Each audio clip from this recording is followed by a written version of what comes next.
भाइयों और बहनों, मेरा नाम राहुल सावरकर नहीं है, मेरा नाम राहुल गांधी है। मैं सच्चाई के लिए कभी माफी नहीं मांगूंगा, मर जाऊंगा मगर माफी नहीं मांगूंगा।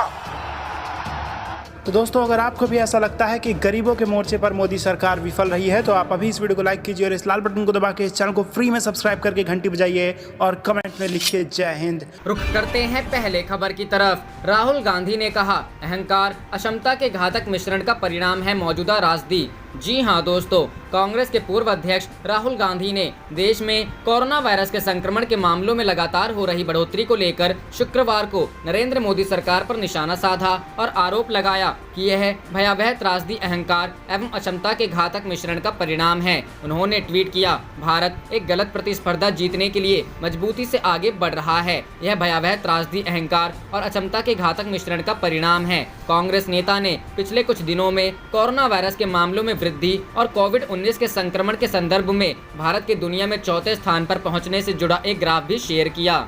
रुख करते हैं अगली खबर की तरफ। प्रियंका गांधी बोली, यूपी में जांच नहीं, कोरोना नहीं की नीति आपराधिक कृत्य है। जी हां दोस्तों, कांग्रेस महासचिव प्रियंका गांधी वाड्रा ने शुक्रवार को दावा किया कि उत्तर प्रदेश में जांच नहीं, कोरोना नहीं की नीति एक आपराधिक कृत्य है। कोरोना जांच से संदर्भ में सवाल पूछने वाले एक पूर्व आईएएस अधिकारी के खिलाफ मामला दर्ज होने से जुड़ी खबर का हवाला देते हुए प्रियंका ने ट्वीट किया, ज्यादा से ज्यादा जांच कोरोना से बचाव है, यही जनहित में है। नो टेस्टिंग नो कोरोना नीति जनता को अंधेरे में रखना है और एक आपराधिक कृत्य है। कांग्रेस की उत्तर प्रदेश प्रभारी ने कहा, यदि किसी पूर्व अधिकारी ने ये सवाल उठाए हैं तो उत्तर प्रदेश सरकार को इसका जवाब देना चाहिए, ना कि मुकदमा दर्ज कराना चाहिए।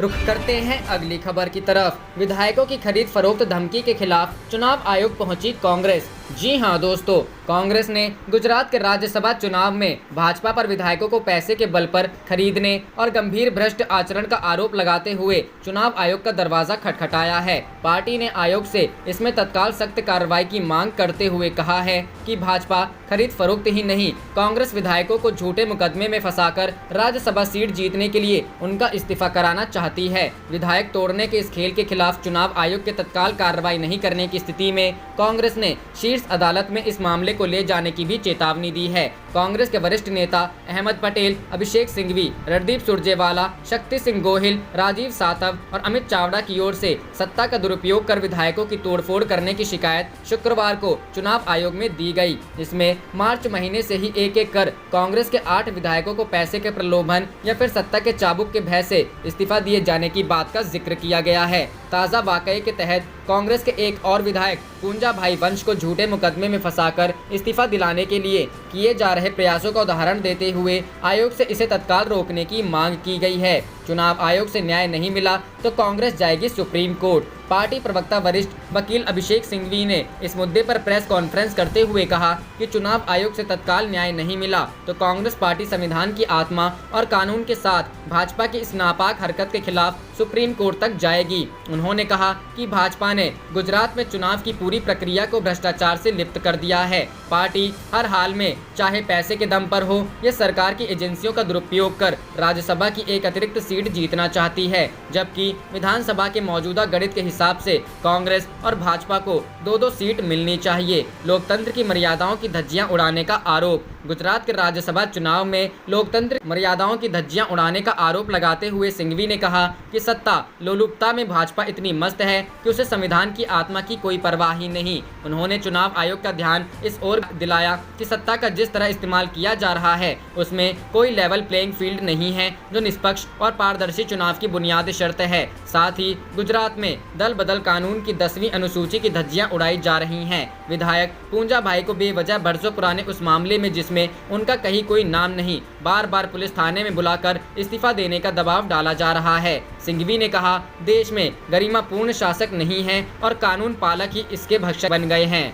रुख करते हैं अगली खबर की तरफ। गरीब सम्मान दिवस की सफलता पर बोले तेजस्वी, आपके उत्साह समर्पण के लिए आभारी हूं। जी हां दोस्तों, 11 जून को आरजेडी के राष्ट्रीय अध्यक्ष लालू प्रसाद यादव के 73वें जन्मदिवस को गरीब सम्मान दिवस के रूप में मनाने और उस दिन सभी समर्थकों, कार्यकर्ताओं व नेताओं का नेता प्रतिपक्ष तेजस्वी यादव ने धन्यवाद किया। उन्होंने कहा कि जिस तत्परता, उत्साह, प्रेम, श्रद्धा, आस्था और समर्पण के साथ मनाने के लिए खुद को उनका आभारी बताया। तेजस्वी ने कहा कि यह जानकर अति हर्ष हुआ कि राष्ट्रीय जनता दल के कार्यकर्ताओं ने कल राज्य भर में 5 लाख से भी अधिक गरीब भाइयों को खाना खिलाकर उनका आशीर्वाद पाया। उन्होंने कहा कि जहां एक और सत्तारूढ़ दल बिहार के गरीबों को इस विपदा की घड़ी में भी राजनीति साधने के लिए भाषण सुना रही थी, वहीं गरीबों के दल राष्ट्रीय जनता दल ने गरीब सम्मान दिवस पर उनके मन को तृप्त किया और श्रद्धा से उन्हें भोजन करवा रही थी। तेजस्वी ने कहा कि एक और केंद्र सरकार और बिहार सरकार ने लॉकडाउन के समय गरीबों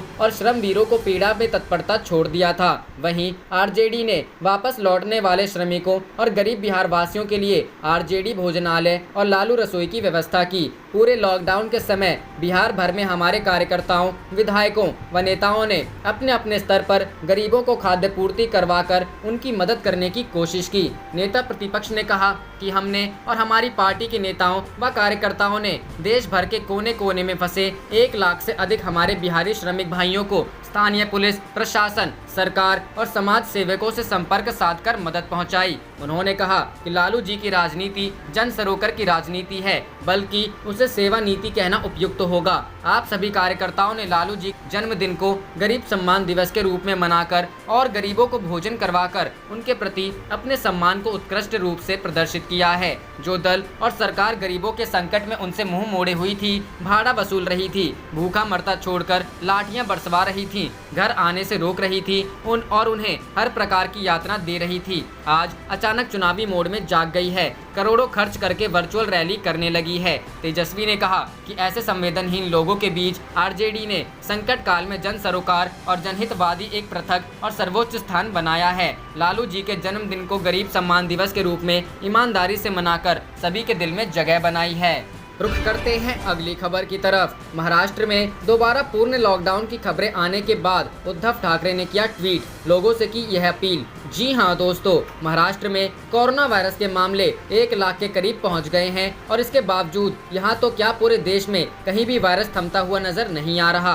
राज्य में बढ़ते केसों के बीच सोशल मीडिया और व्हाट्सएप पर महाराष्ट्र में 15 जून से फिर से पूर्ण लॉकडाउन लगने की खबरें चल रही थीं, जिसके बाद उद्धव ठाकरे सरकार की ओर से इस पर सफाई दी गई है। मुख्यमंत्री कार्यालय की ओर से ट्वीट कर लोगों से अपील की गई है कि वो अफवाहों पर ध्यान ना दें। महाराष्ट्र सरकार ने 31 मई से अपना मिशन बिगिन अगेन शुरू किया है, जिसके तहत लोगों को सुबह 5 बजे से शाम के 7 बजे तक बाहर निकलने की आज़ादी है। वहीं दुकानें सुबह 9 बजे से शाम 5 बजे तक खुल सकती हैं। लोगों को इस दौरान सेफ्टी गाइडलाइंस और सोशल डिस्टेंसिंग के नियमों का पालन करना होगा। बता दें कि महाराष्ट्र में कोरोना वायरस के बढ़ते केस देखकर सोशल मीडिया पर खबरें आ रही थीं कि यहां जरूरी सेवाओं को छोड़कर फिर से पूर्ण लॉकडाउन लगाया जा सकता है, जिसके बाद सीएमओ महाराष्ट्र की ओर से ट्वीट किया गया, लॉकडाउन दोबारा नहीं लगाया जा रहा। मुख्यमंत्री उद्धव बालासाहेब ठाकरे ने अपील की है कि लोग भीड़ भाड़ से बचकर रहें। उन्होंने लोगों से सरकार की ओर से जारी की गई गाइडलाइंस का पालन करने,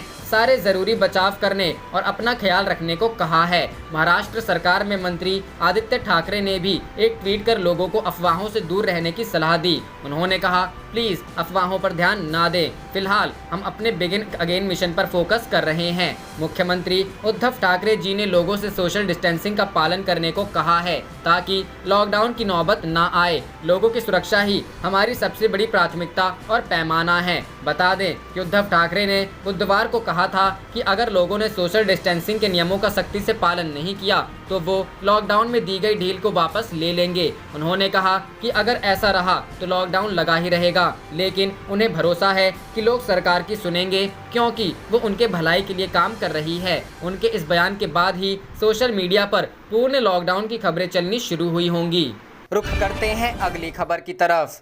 लालू प्रसाद पर लगे आरोपों को लेकर तेजस्वी और तेज प्रताप ने दिया ये बयान। जी हां दोस्तों, बिहार सरकार के सूचना जनसंपर्क मंत्री नीरज कुमार के आरोपों को लेकर नेता प्रतिपक्ष तेजस्वी यादव ने कहा है कि लालू प्रसाद पर जो भी आरोप लगाए गए हैं वे सब बेबुनियाद हैं। उनकी संपत्ति और जमीन को लेकर जो आरोप लगाए जा रहे हैं उनका कोई आधार नहीं है। चुनाव आयोग को चुनाव के वक्त जो जमीन व संपत्ति घोषित की जाती है ये वही है, इसके अलावा कुछ नहीं है। तेज प्रताप जब 60 साल के थे तब कौन से कानून के तहत उनके नाम पर जमीन की रजिस्ट्री हो सकती है? जब तक कोई बालिंग नहीं होगा तब तक ऐसा नहीं हो सकता।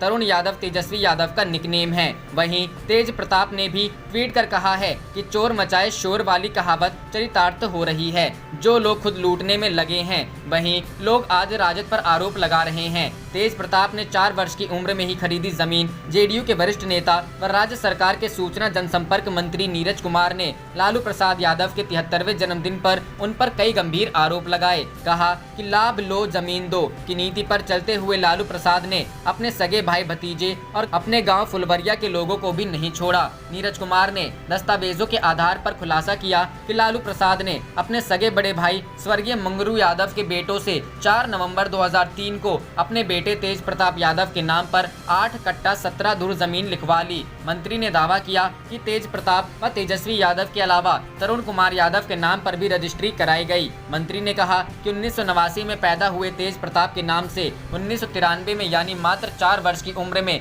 फुलवरिया के लोगों से नौकरी के बदले 3 कट्ठा 11 धुर और 6 कट्ठा जमीन लिखवा ली गई। खरीदार के रूप में तेज प्रताप व तरुण कुमार यादव वल्द लालू प्रसाद यादव दर्ज है। तेज प्रताप के नाम 1 फरवरी 1994 को भी बलम चौधरी से 2 कट्टा 16 धुर जमीन लिखवाई गई। सभी रजिस्ट्री में अभिभावक के रूप में किसी का कोई उल्लेख नहीं है, जो कि सीधे बाल उत्पीड़न का मामला बनता है। आखिर नाबालिग के नाम बिना अभिभावक का उल्लेख किए जमीन कैसे लिखवाई गई? कौन है तरुण? नीरज कुमार ने पूछा कि आखिर तरुण कुमार यादव कौन है, कहाँ है और तेज प्रताप के साथ साझे में ली गई जमीन में दोनों के पिता की जगह लालू प्रसाद का नाम कैसे दर्ज है? पूछा कि लालू बताएं कि कहाँ छुपा कर रखे हैं अपने तीसरे बेटे तरुण को। हम लोग आपके 2 बेटों को जानते हैं, तीसरा कहाँ से आ गया? कहीं ये आपके दत्तक पुत्र तो नहीं है? रुख करते हैं अगली खबर की तरफ। महिला नेता से पैसे की बात करते ज्योतिरादित्य सिंधिया का ऑडियो लीक, कांग्रेस ने की एफआईआर दर्ज करने की मांग। जी हां दोस्तों, कांग्रेस छोड़कर भाजपा में गए पूर्व केंद्रीय मंत्री ज्योतिरादित्य सिंधिया के कथित ऑडियो के आधार पर कांग्रेस ने अतिरिक्त पुलिस महानिदेशक राज बाबू सिंह को ज्ञापन सौंपा है। इस ज्ञापन में कांग्रेस ने कथित ऑडियो की जांच के साथ सिंधिया और उनके साथियों के खिलाफ प्राथमिकी दर्ज करने की मांग की है। प्रदेश कांग्रेस के मीडिया प्रभारी के मिश्रा एवं ग्वालियर शहर कांग्रेस अध्यक्ष देवेंद्र शर्मा के नेतृत्व में एडीजी राज बाबू सिंह को दिए गए ज्ञापन में कहा गया है कि यह मामला बेहद संवेदनशील, सार्वजनिक जीवन की शुद्धता व राजनीतिक सूचिता से जुड़ा है। ऑडियो में सिंधिया कथित तौर पर एक महिला नेत्री से बात कर रहे हैं। इसमें पैसों का भी जिक्र है। साथ ही कई नेताओं के नाम इस बातचीत के दौरान लिए गए हैं। कांग्रेस की मांग है कि इस मामले की सूक्ष्म जांच के लिए एसआईटी गठित की जाए। ऑडियो में सिंधिया के साथ जिन लोगों के नाम आए हैं उनके बयान दर्ज किए जाएं। साथ ही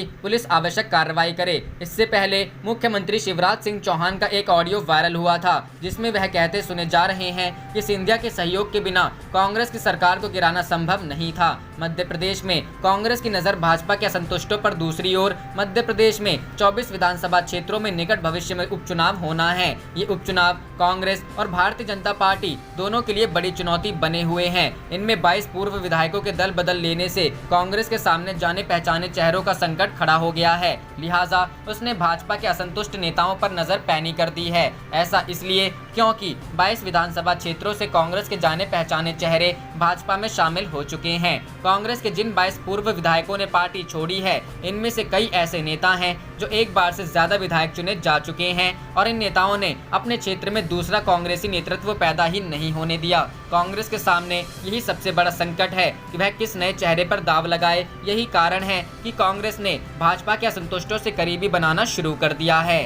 रुख करते हैं अगली खबर की तरफ। सीएम गहलोत बोले मोदी शाह को कोरोना की चिंता नहीं। जी हां दोस्तों, राजस्थान में कांग्रेस खेमे में आज भी जबरदस्त हलचल है। राज्यसभा चुनाव के उम्मीदवार और कांग्रेस के वरिष्ठ नेता केसी वेणुगोपाल की विधायकों के साथ बैठक हुई। बैठक के बाद मीडिया से मुखातिब होते हुए सीएम अशोक गहलोत ने बीजेपी पर कई गंभीर आरोप लगाए। मुख्यमंत्री अशोक गहलोत ने कहा कि राज्यसभा का चुनाव 2 महीने पहले हो सकता था, लेकिन हॉर्स ट्रेडिंग पूरी न होने से राज्यसभा चुनाव टला था। देश में लोकतंत्र की हत्या हो रही है। प्रधानमंत्री नरेंद्र मोदी और गृह मंत्री अमित शाह को कोरोना की चिंता नहीं है। खरीद फरोख्त की जांच करेगी एसओजी। सीएम अशोक गहलोत ने कहा कि बीजेपी की सोच फासिस्ट है। प्रधानमंत्री नरेंद्र मोदी और गृह मंत्री अमित शाह देश को कांग्रेस मुक्त करना चाहते हैं, लेकिन कांग्रेस लोगों के रग रग में है। हम मिलकर फासिस्ट ताकतों को हराएंगे। इस पूरे मामले की एसओजी जांच करेगी। वहीं डिप्टी सीएम सचिन पायलट ने कहा कि किसी को शक नहीं होना चाहिए कि कांग्रेस के प्रत्याशी जीतेंगे। हमारे दोनों प्रत्याशी निश्चित तौर पर जीतेंगे और कांग्रेस का हर कार्यकर्ता और विधायक एक साथ था, है और रहेगा। कांग्रेस प्रवक्ता रणदीप सुरजेवाला ने कहा कि महामारी के बीच प्रधानमंत्री नरेंद्र मोदी और गृह मंत्री अमित शाह की जोड़ी लोकतंत्र को ध्वस्त करने में जुटी है। कोरोना काल में राजस्थान सरकार को अस्थिर करने की साजिश की गई। कोरोना से लड़ने में भीलवाड़ा मॉडल की तारीफ हुई। मोदी शाह प्रजातंत्र का चीरहरण करने की कोशिश कर रहे हैं। आप देख रहे थे आपका अपना चैनल जय हिंद जय भारत।